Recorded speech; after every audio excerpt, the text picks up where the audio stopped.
Kenapa saya lihat nggak bisa letkol menduduki jabatan itu, apalagi mayor. Kenapa?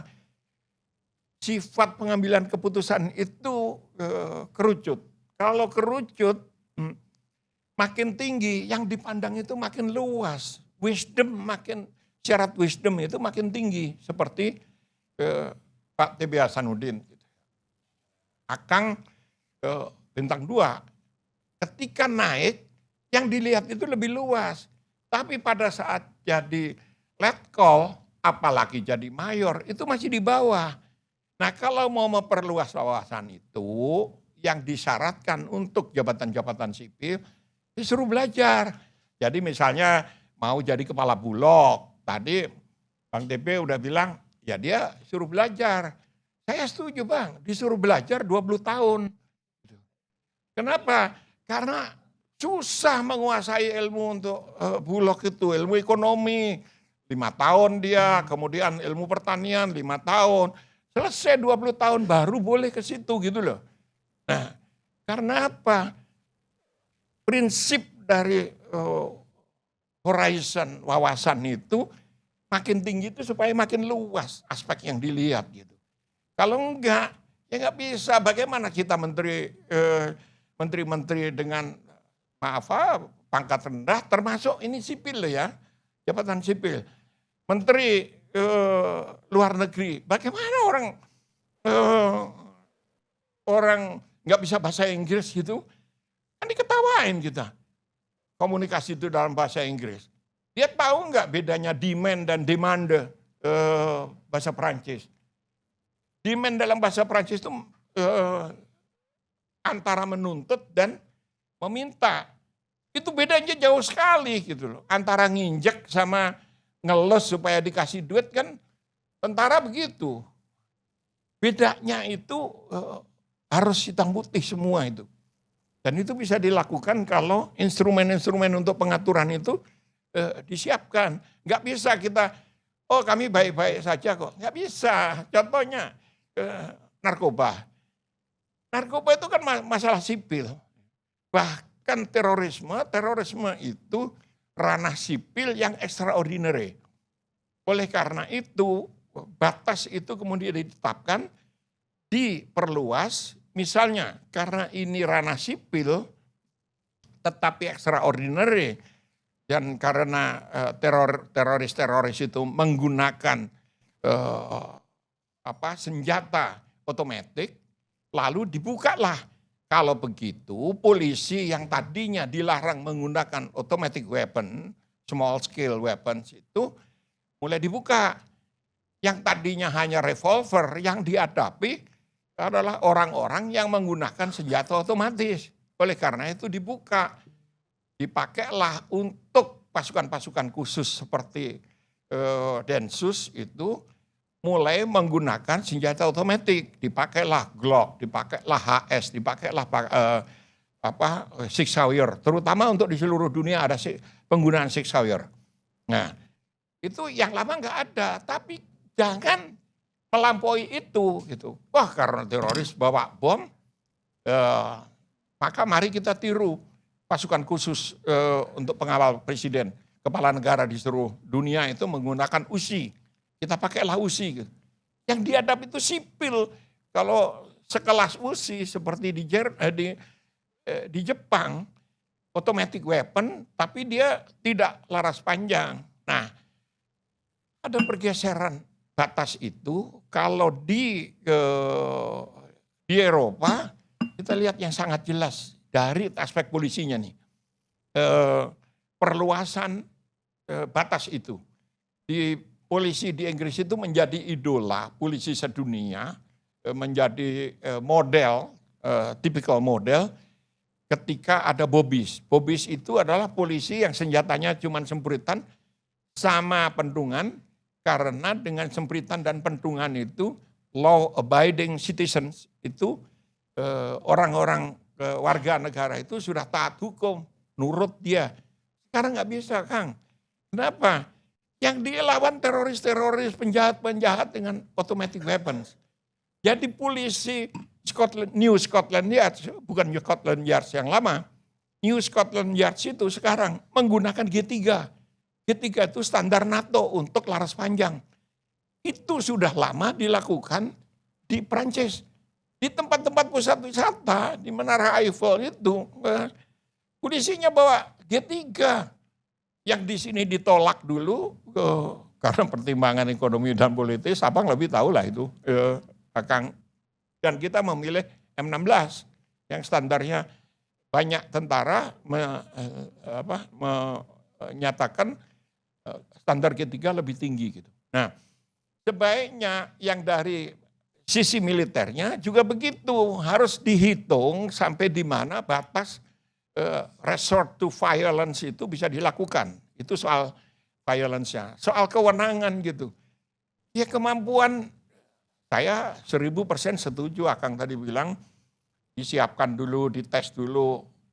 Persoalannya antara teori, antara diskursus, wacana-wacana ini dengan praksis di lapangan itu bisa berbeda seperti bumi dan langit. Siapa yang menjamin bahwa operasi narkoba tidak menjadi instrumen untuk membunuh rakyat oleh militer? Nggak ada. Meskipun sebaliknya itu juga terjadi pada polisi. Tapi polisi kalau ada kejadian seperti itu, peradilan sipil. Mau nggak sekarang tentara masuk peradilan sipil? Nah, kalau mau ya silakan. Batas itu kita longgarkan gitu. Karena ada ukuran-ukuran dalam ranah hukum sipil yang lebih jelas gitu. Gitu Bang. Baik. Sebagai penasihat Kapolri, polisi juga banyak sekarang, bahkan lebih banyak Polisi yang menduduki jabatan sipil. Ya. Ya, daripada tentara lebih banyak. Tahu kenapa? Ya. Apa pendapatnya apa? Karena polisi itu statusnya sudah sipil. Kalau dia melanggar aturan dihukum dengan hukum sipil. Dan sebelum dihukum dengan sipil, pada kasus yang lebih ekstrim, disidang dulu di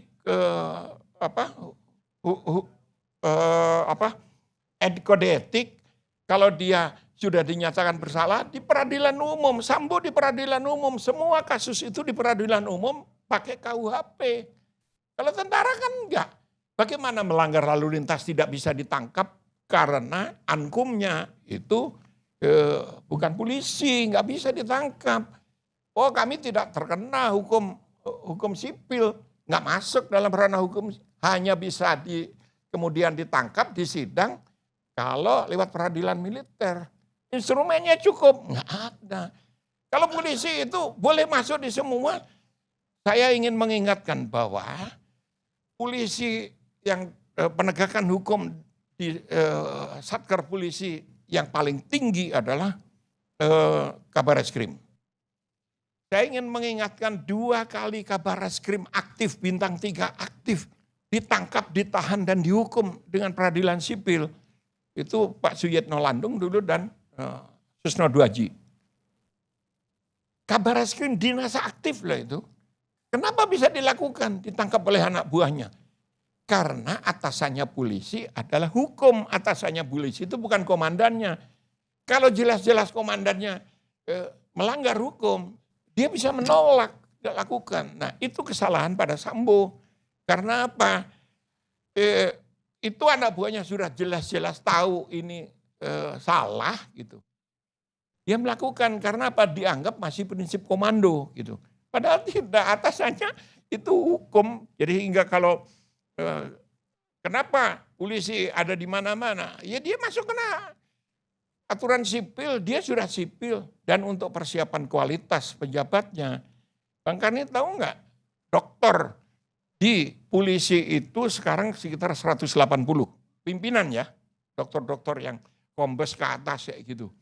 Tidak ada pejabat di polisi sekarang hanya S1. Semua minimal S2. Dan hampir semuanya dari UI. Temannya Bahlul itu. Ya, artinya apa? Kualitas itu kalau merasa UI adalah flag carrier, pembawa nama negara, ya harus dipertahankan. Tentara sekarang sudah mengikuti, mari kita sekolahkan. Jadi saya ketemu angkatannya Mayor Teddy itu, pernah jadi murid saya dulu. Pulang dari Amerika, master sebagian doktor. Tapi apakah tugas mereka untuk perang bertempur itu doktornya dalam manajemen atau teknik? Kalau teknik, dia harus penguasaan AI untuk drone. Karena perang sekarang itu perang teknologi, bukan lagi perang bawa-bawa bedil. Perang bawa-bawa bedil itu diperlukan dalam situasi khusus. Misalnya, ketika dulu kita bicara mengenai perang ketiga, dan kita bicara mengenai MEF, harus dicatat loh, MEF-nya tentara itu militer itu dari zaman SBY ke berikutnya itu hanya sekitar 37%. Padahal kalau kita bicara normatif dunia 42-45%. Beberapa negara besar itu 65 bahkan lebih dari 65%.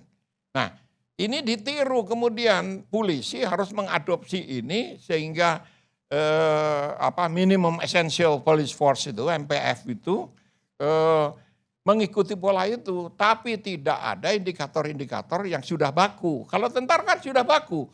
Bukannya itu dulu yang diurusin, tapi kenapa yang diurusin kaleng untuk makan anak-anak? Karena itu paling gampang menghasilkan uang. Berapa miliar dibelikan untuk kaleng makannya anak-anak sekarang ini. Nah, jadi mari kembali ke tupoksinya supaya bangsa ini lebih baik. Gitu. Saya setuju kembali ke tupoksinya. Seperti Bapak Prof yang saya sampaikan.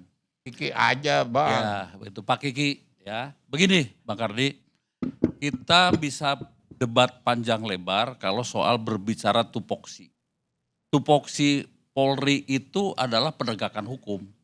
Tapi kenyataannya sekarang kan jadi dirjen di satu tempat, bukan penegakan hukum. Jadi cukup panjang lah. Kita kembali ke laptop saja sekarang. Ya baik.